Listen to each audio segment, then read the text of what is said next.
জুলাইয়ে ছাত্র জনতার গণ অভ্যুত্থানে শহীদদের গণকবর পরিদর্শন করেন স্বরাষ্ট্র উপদেষ্টা। শনিবার সকালে রাজধানীর ঢাকা রায়েরবাজার কবরস্থানে যান লেফটেন্যান্ট জেনারেল অবসর মোহাম্মদ জাহাঙ্গীর আলম চৌধুরী। এ সময় আন্দোলনে নিহতদের কবরগুলো ঘুরে দেখেন তিনি।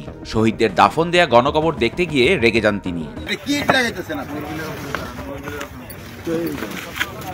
শহীদের কবরের উপরে আপনি এরকম দুর্নীতি করতেছেন, এই ভালো হিট করেন স্যার। 100% ভালো হিট ছিল, এটা হচ্ছে 100% ভালো হিট ছিল, 100% এইটা ওই ইঞ্জিনিয়ার সব দেখেন তো, আপনি দেখেন আপনি কোথা থেকে পাস করেছেন?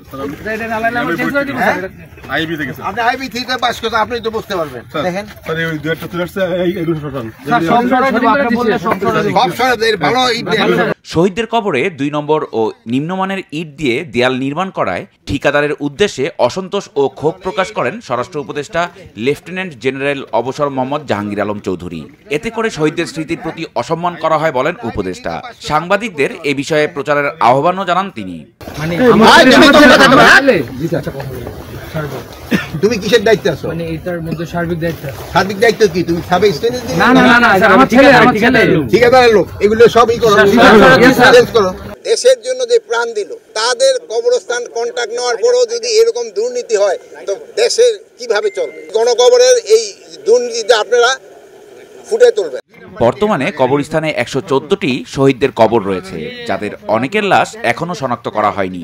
গণকবরে দাফন হওয়া নিহতদের মরদেহ ডিএনএ পরীক্ষার মাধ্যমে শনাক্ত করা হবে। স্বজনদের সম্মতিতে মরদেহ উত্তোলন করে শনাক্তকরণ প্রক্রিয়া ও পোস্টমর্টেম শুরু হবে। কেউ মরদেহ তাদের গ্রামের বাড়িতে নিয়ে দাফন দিতে চাইলে সেক্ষেত্রে মরদেহ দাফন দেওয়ার সুযোগও থাকবে বলে জানান স্বরাষ্ট্র উপদেষ্টা। ডিএনএ টেস্টের পাশাপাশি মরদেহগুলোর পোস্টমর্টেমও করা হবে। এই প্রক্রিয়াটি একটি কমিটির তত্ত্বাবধানে পরিচালিত হবে। 2রা আগস্ট শনিবার গণকবর পরিদর্শনকালে স্বরাষ্ট্র উপদেষ্টা এসব কথা বলেন। এর আগে তিনি মোহাম্মদপুর থানা পরিদর্শন করেন।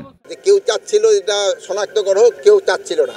এখন তারা মোটামুটি নাকি রাজি হয়েছে খুব তাড়াতাড়ি এদের শনাক্ত করে যারা তাদের বডি এখানে রাখতে চায় তারা এখানে রাখতে পারবে, আর যদি কেউ নিয়ে যেতে চায় ওটাও নিয়ে যেতে পারবে।